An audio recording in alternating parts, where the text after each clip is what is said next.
बिस्मिल्लाहिर्रहमानिर्रहीम। तो हम अपने इनकम फ्रॉम सैलरी जो है इनकम टैक्स न्यूमेरिकल्स के अंदर ये पोर्शन अभी income from salary he study कर रहे थे। तो इसकी कुछ मज़ीद आइटम हम सीखेंगे, कौन कौन सी आइटम इस हेड के तहत टैक्सेबल होती है, उसके बारे में थोड़ा सा आज मज़ीद स्टडी करेंगे कि किसी किस्म का जो है अगर एम्प्लॉयर ने कंट्रीब्यूशन किया है जी,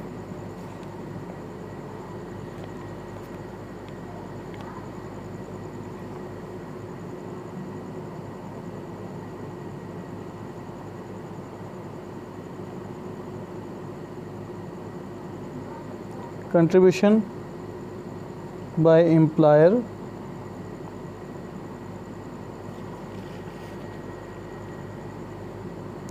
in approved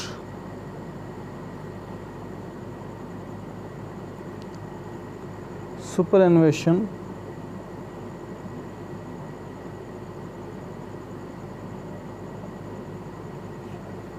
फंड। जी, अगर एम्प्लॉयर ने अपने एम्प्लॉय के लिए सुपरएनुएशन फ़ंड की कोई स्कीम निकाली है और उसके अंदर वो कंट्रीब्यूट कर रहा है और वो जो फ़ंड है वो कंपनी ने अप्रूव भी करवाया हुआ है, तो उस केस में होल अमाउंट जो होगी हमारी वो एग्जेम्प्ट हो जाएगी, मेन कॉलम में कुछ भी नहीं जाएगा। इसके बाद क्वालिफ़िकेशन पे है जी,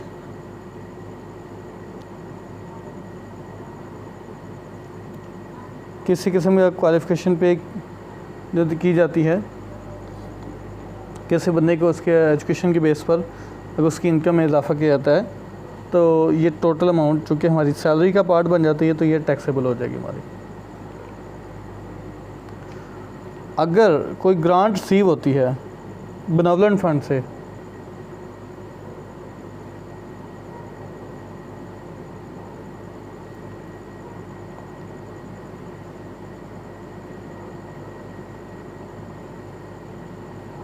कि एक परमानेंट सोर्स बना दिया गया एम्प्लॉय के लिए कि उसका वहाँ से वो से कोई बेनिफिट मिल सकता है, तो वहाँ से अगर हम कोई ग्रांट रिसीव कर लेते हैं बेनेवोलेंट फंड से, तो इसमें भी चूँकि ये बनाया ही एम्प्लॉय के लिए गया है, उसका परमानेंट सोर्स बना दिया गया, तो उसके लिए बेटा ये एग्जेम्प्ट हो जाएगी, ये मेन कॉलम में कोई भी अमाउंट नहीं जाएगी।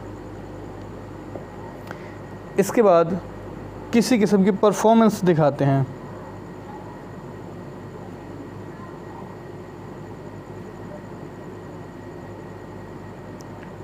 अगर एम्प्लॉई जो है अच्छी वर्किंग करते हैं कि एक गुड वर्कर के तौर पर काम करता है और उसकी परफॉर्मेंस को देखते हुए उसे किसी किस्म का इदारा जो है किसी किस्म के अवार्ड दे देती है, तो वो भी इसकी इनकम ही ट्रीट होती है और इसे मेन कॉलम में लिखेंगे टैक्सेबल इनकम के तौर पर।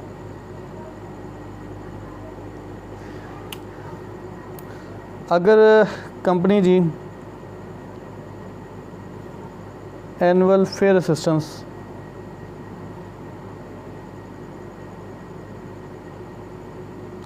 एनुअल लीव फेयर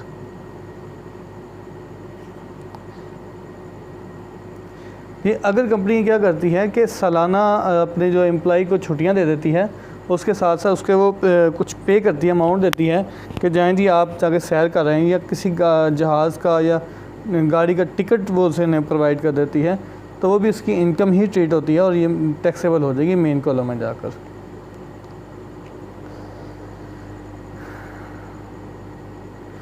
ये अगर कंपनी जो है कि एक बंदा जो है वो काम कर रहा है, कहीं ऑफिशियली ड्यूटी पे जाता है और वहाँ पे वो अपना गाड़ी के अंदर फ्यूल डलवा लेता है, तो उसके लिए क्या होता है, फ्यूल रीइम्बर्स्ड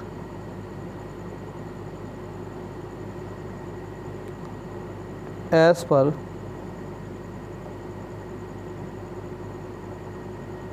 कंपनी पॉलिसी।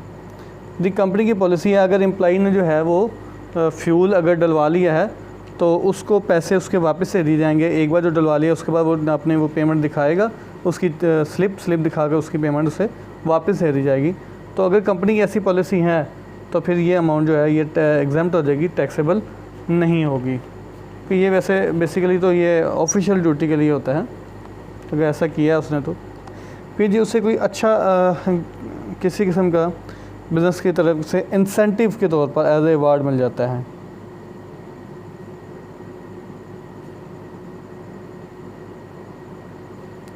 तो इसके ये बेसिकली परफॉर्मेंस अवार्ड ही है बेसिकली। तो इससे हम अमाउंट जो है वो टैक्सेबल हो जाएगी हमारी, सारी की सारी अमाउंट जो है वो टैक्सेबल हो जाएगी हमारी।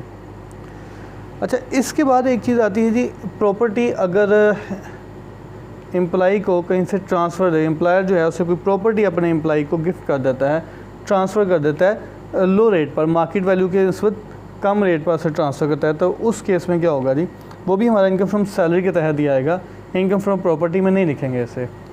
तो ये आएगा जी property transferred to employ,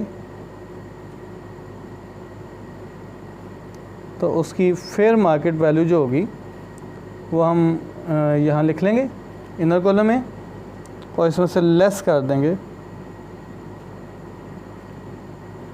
transferred value. Suppose जी एक मार्केट में एक प्रॉपर्टी है, उसकी वैल्यू है जी 10 लाख रुपए, 1 मिलियन, और आपके जो एम्प्लॉयर है उसने अपने एम्प्लॉय को से 8 लाख के अंदर प्रॉपर्टी ट्रांसफ़र कर दी है, तो 2 लाख की जो बचत हो रही है हम ये क्या करेंगे, इसमें फेयर मार्केट वैल्यू में से ट्रांसफ़र वैल्यू माइनस करेंगे, और बाकी जो डिफरेंस है वो हमारी बचत हो जाएगी, और वो टैक्सेबल में लिख देंगे हम लोग, वो हमारी इनकम में आ जाएगा।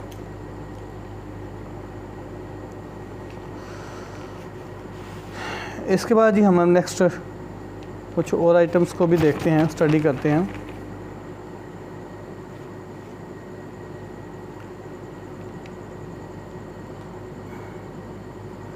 अगर स्पेशल अलाउंस किसी किस्म का दिया था, इसके अलावा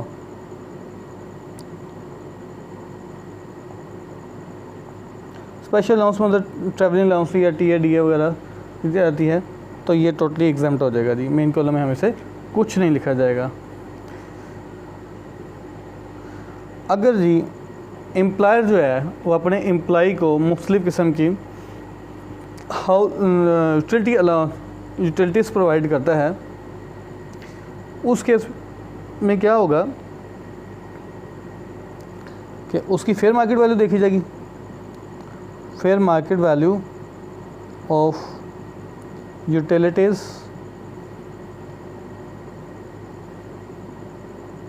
प्रोवाइडेड बाय एम्प्लॉयर, ये इसे इनर कॉलम में लिखेंगे। और अगर एम्प्लॉई ने उसकी जो यूटिलिटीज़ प्रोवाइड की गई हैं उसमें से कुछ वैल्यू है मालिक को रिटर्न कर दी है, तो वो अपनी जो यूटिलिटीज़ फेयर मार्केट वैल्यू उससे थोड़ा कम पैसे रिसीव करता है, तो उस केस में हम जो अमाउंट पेड है वो लेस कर लेंगे।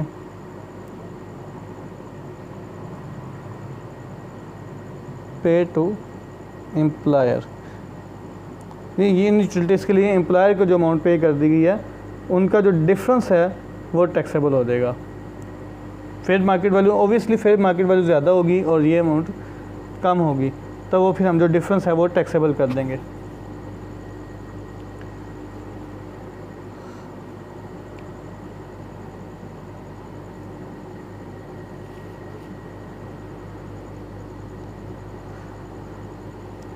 अच्छा जी, अगर एंटरटेनमेंट अलाउंस दिया जाता है,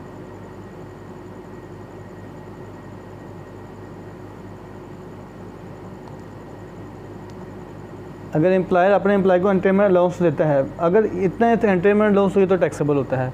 लेकिन अगर इस एंटरटेनमेंट अलाउंस के 2 पार्ट हों कि जी कुछ पार्ट इदारे के लिए हो और कुछ वर्किंग के लिए ऑफिशियल ड्यूटीज़ के लिए दिया जाए और कुछ जो है उसे प्राइवेट पर्पज़ के लिए दिया जाए, तो देन हम क्या करेंगे, इसे इनर कॉलम में लिखेंगे, ठीक है, लेस फॉर ऑफिशियल यूज़।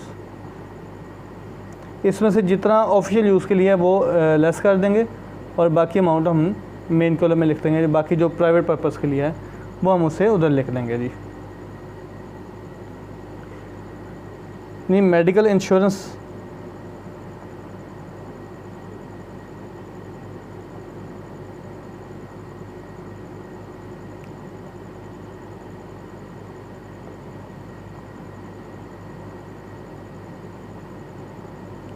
ये अगर पॉलिसी है कि वो का अपने एम्प्लॉइज़ के लिए उनकी इंश्योरेंस करवाती है, मेडिकल इंश्योरेंस करवाते हैं, तो उस केस में चूँकि ये कंपनी की पॉलिसी है, इन्होंने करवाना है, तो इस केस के अंदर जो होगा ये अमाउंट जो एग्जाम्प्ट हो जाएगी। मेन कॉलम में हम कुछ भी नहीं लिखेंगे। फिर हमारा आ जाता है भी अगर एम्प्लॉयर ट्रैवलिंग अलाउंस देता है,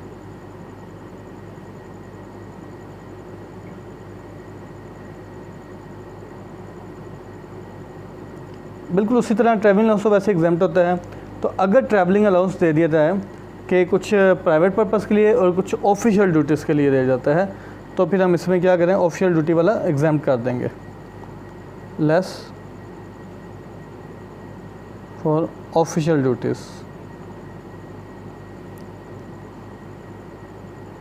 फिर ये ऑफिशियल ड्यूटी निभाने के लिए अगर हमें ट्रैवलिंग के लिए कुछ पैसे दे दिए गए हैं, तो वो हम इसमें से माइनस कर देंगे, बाकी अमाउंट जो होगी वो मेन कॉलम में टैक्सेबल कर दी जाएगी। तो अगर ये आता है travelling allowance and daily allowance,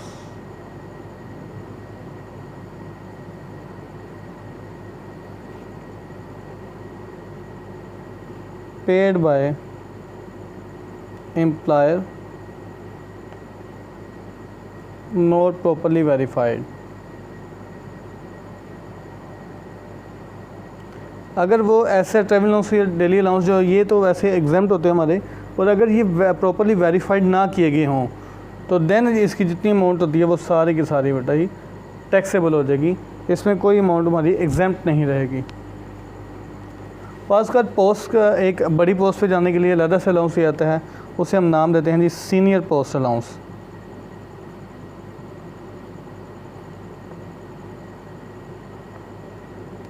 senior post allowance अगर ऐसा है तो वो हमारे चूँकि इनकम ट्रीट होता है और वो सारे के सारे अमाउंट टैक्सेबल हो जाएगी हमारी, कोई भी अमाउंट ये अमाउंट एग्जाम नहीं होगी। अच्छा, एक बंदा अगर पेंशन दो पार्टियों से पेंशन रिसीव कर रहा है, दो कंपनी से रिसीव कर रहा है, तो फिर क्या होगा यदि टू पेंशंस रिसीव्ड, तो फिर हम उसमें क्या करेंगे, less amount will be taxed. मतलब इन दो, अगर एक बंदा दो जगह से अपनी पेंशन रिसीव कर रहा है, तो जो पेंशन थोड़ी वाली होगी वो टैक्सेबल हो जाएगी, और जो ज़्यादा बड़ी वैल्यू जो होगी पेंशन की, उनमें से जो वैल्यू अमाउंट में बड़ी होगी पेंशन वो एग्जाम्प्ट हो जाएगी, और जो छोटी वैल्यू होगी, जो थोड़ी वैल्यू की पेंशन होगी, वो हम टैक्सेबल कर देंगे। जी ये थोड़ी सी आइटम थी। अब हम इसके बाद जो है एक डिटेल में एक पढ़ेंगे अपनी ग्रेचुइटी के लिहाज से कि ग्रेचुइटी की ट्रीटमेंट्स क्या होंगे।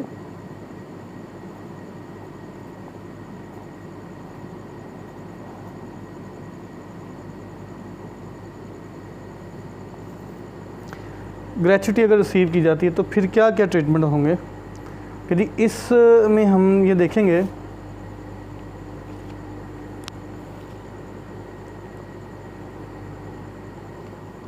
नंबर ए केस में हम इसका क्या होगा जी,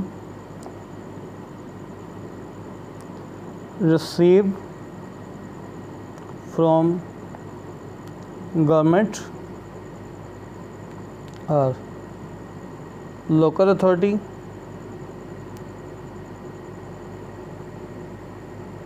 स्टैट्यूटरी बॉडी।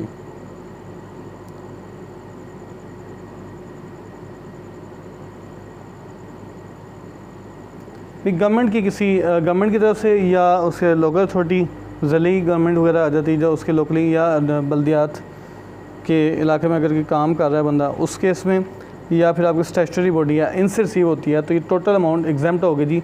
मेन कॉलम में कुछ भी नहीं दिखेंगे हमसे, सारी की सारी अमाउंट एग्जाम्प्ट है। नंबर बी केस में है जी कि अगर प्राइवेट कंपनी से रिसीव हुआ है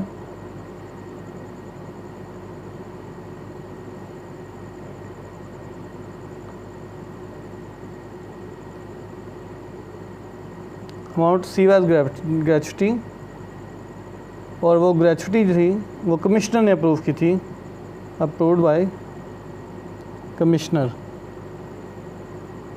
इदारे इनके जो कमिश्नर इनलैंड रेवेन्यू है उसने इसे अप्रूव किया हुआ था, इस जिससे हमें रिसीव हुई है, तो देन भी हमारी कोई टोटल अमाउंट एग्जाम्प्ट हो जाएगी, मेन कॉलम में कुछ भी नहीं जाएगा।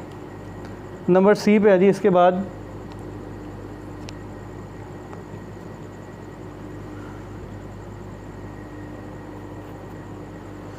तो अगर amount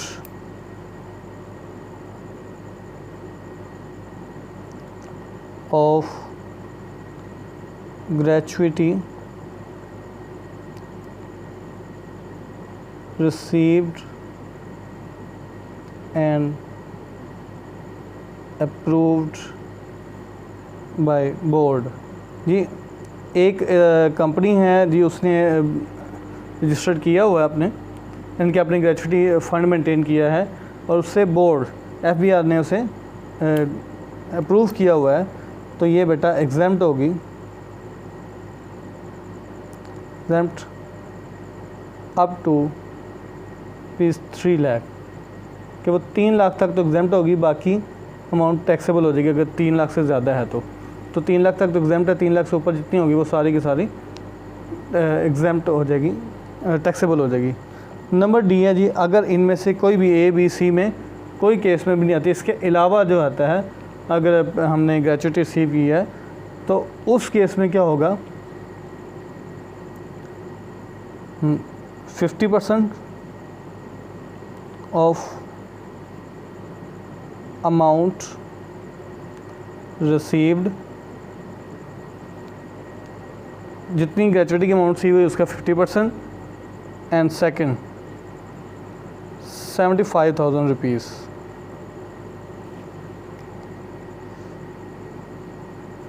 which ever is less will be exempt. भी आप 50% टैक्सेबल सी जितनी की ग्रेचुइटी सी हुई है उसका 50% ले लेंगे, और उसके बाद और दूसरा केस है जी हमारा 75,000। इस अमाउंट 50% में और 75,000 में जो छोटी वैल्यू होगी वो हमारी एग्जाम्प्ट होगी, तो जितनी ग्रेचुइटी सी हुई होगी उसमें से वो वाली जो एग्जाम्प्ट वैल्यू माइनस कर देंगे, बाकी वैल्यू हमारी टैक्सेबल हो जाएगी। इसके बाद जी अगर इनमें से A, B, C, D किसी में भी नहीं आता, तो इसके अलावा कुछ ऐसे ही हैं कि उनसे जो है वो टोटल अमाउंट जितनी भी रिसीव होती है वो टैक्सेबल होती है। तो वो पॉइंट हम ई में शेयर करेंगे, कौन कौन से इदारे हैं जिनसे रिसीव होने वाली, कौन से केसेस हैं जिसके अंदर ग्रेचुइटी जो हम रिसीव करते हैं वो फुली टैक्सेबल होती है, वो किसी किस्म की एग्जाम नहीं होती। तो अमाउंट सिर्फ आउटसाइड पाकिस्तान,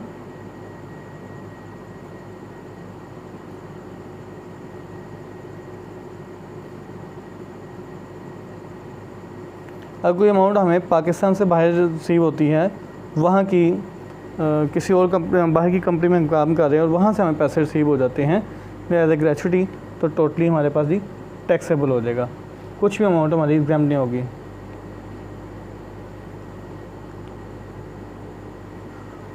उसके बाद जी अगर ग्रेचुइटी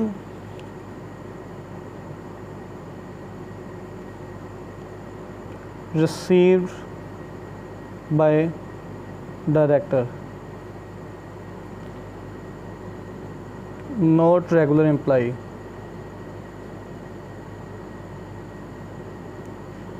भाई अगर एक डायरेक्टर ऐसा जो के इदारे का रेगुलर एम्प्लॉय नहीं है,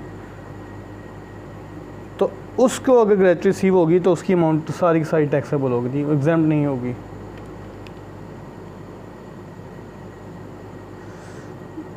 इसके बाद नॉन रेजिडेंट पर्सन, अगर कोई बंदा जो रेजिडेंट नहीं है पाकिस्तान का किसी भी टैक्स ईयर के अंदर, तो उसकी जो अमाउंट रिसीव हुई है तो वो सारी की सारी वो भी टैक्सेबल हो जाएगी, वो एग्जाम्प्ट नहीं होगी।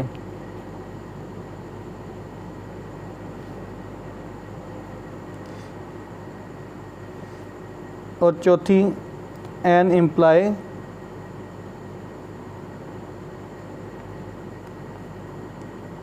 Receive second time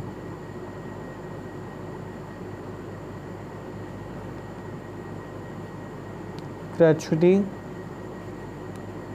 from same or other employer. भाई एक बंदा है जो किसी सेम एम्प्लॉई से जो ओनर है या किसी दूसरी कंपनी के ओनर से ग्रेचुइटी रिसीव कर रहा है। एक बार तो उसने पहले रिसीव की हुई है, आप दूसरी बार फिर रिसीव कर लेता है, तो जो सेकंड रिसीव हुई है वो भी हमारी अमाउंट टैक्सेबल हो जाएगी, वो एग्जाम्प्ट नहीं होगी। तो ये हमारा आज का टॉपिक था जी। इसमें अगर कोई बात क्लियर नहीं है तो आप मुझसे रब्ता कर सकते हैं। उम्मीद है आपको ये टॉपिक समझ आ गया होगा जी। अल्लाह हाफिज़।